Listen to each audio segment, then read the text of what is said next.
আবু দাউদ শরীফের 2357 নম্বর হাদিসের মধ্যে আসছে, রাসূল আকরাম সাল্লাল্লাহু আলাইহি ওয়াসাল্লাম বলেছেন, তোমরা যখন ইফতার করবে, ইফতার করার পরে দোয়াটি পড়ে নিবে, যাহাবাজ যামাউ ওয়াবতাল্লাতিল উরুকু ওয়াসাবাতাল আজরু ইনশাআল্লাহ।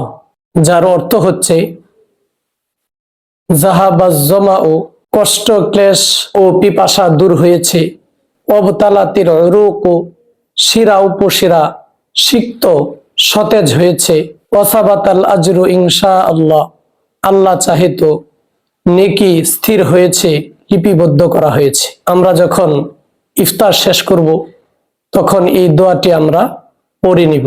এই দোয়াটি পড়লে আল্লাহ রাব্বুল আলামিন আমার ইফতারের মধ্যে খায়ের বরকত দান করবে এবং আল্লাহ রাব্বুল আলামিনের যথাযথ শুকরিয়া আদায় করা হবে। তাই আমরা ইফতার শেষ করার পর এই দোয়াটি পড়ে নিব, তাহলে আমি অশেষ নেকি অর্জন করতে পারবো, তার পাশাপাশি মহান রব্বুল আলামিনের শুকরিয়া জ্ঞাপন হয়ে যাবে।